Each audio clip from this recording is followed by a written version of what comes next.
ஓம் நமச்சிவாய.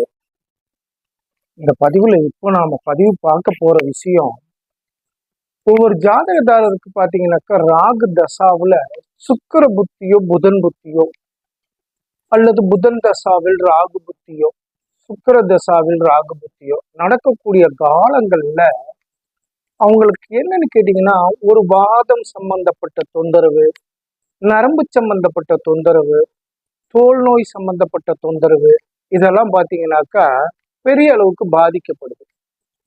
அதே இதுல சுக்கிரனும் புதனும் ராகுவின் சாரம் பெற்று ராகு தசாவில் சுக்கிர புத்தியோ புதன் புத்தியோ நடக்குது அப்படின்னா அவர்களுக்கு தோல் சம்பந்தப்பட்ட நோய் வருது.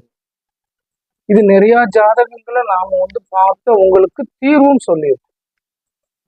இந்த தோல் சம்பந்தப்பட்ட நோய் வரும்போது உங்களுக்கு எந்த மாதிரி ஒரு தொந்தரவு வருது அப்படின்னா, அவர்களுக்கு ஒரு விதமான அரிப்பு, தோல் சம்பந்தப்பட்ட நோய் வரும்போது ஒரு விதமான அரிப்பு வருகிறது.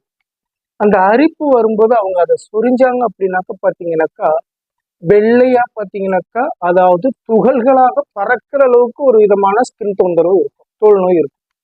இவங்கெல்லாம் என்ன செய்யணும்னு கேட்டீங்கன்னாக்கா, அதற்கான சிறந்த ஆலயம் அப்படின்னு சொல்லக்கூடியது திருச்சியிலிருந்து முசிறி போற பாதையில் இருக்கக்கூடிய துடையூர், அதாவது துறையூர் கிடையாது, துடையூர்.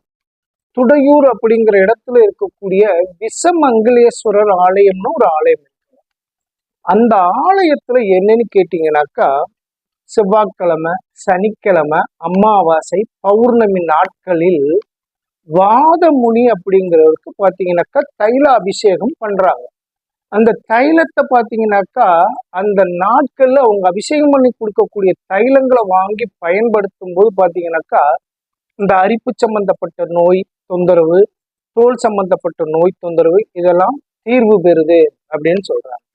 அதனால ராகு தசாவில் சுக்கிர புத்தியோ புதன் புத்தியோ நடக்கக்கூடிய ஜாதகதாரர்கள் இது போல திருச்சியிலிருந்து முசிறி போகக்கூடிய பாதையில் இருக்க துடியூர்ல இருக்கக்கூடிய விசமங்கலேஸ்வரர் ஆலயத்துல போய் வழிபாடு பண்ணி அர்ச்சனை பண்ணி அங்க கொடுக்கக்கூடிய அந்த தைலத்தை வாங்கி பயன்படுத்துவது மூலியமா தீர்வு கிடைக்கிறதா நிறைய பேர் சொல்லி நாமளும் அந்த இதுக்கு பாத்தீங்கன்னாக்கா அனுபவபூர்வமா அதை நாமளும் அனுபவிச்சிருக்கோம். அதனால அது போல உள்ள தொந்தரவு உள்ளவங்க அந்த ஆலயத்துல போய் வழிபடுறது அப்படிங்கிறது நல்லது. ராகு தசா காலங்கள்ல இது மாதிரி தொந்தரவு இருக்கக்கூடிய நபர்கள் இதை பயன்படுத்திக்கோங்க. ஓம் நமச்சிவாய.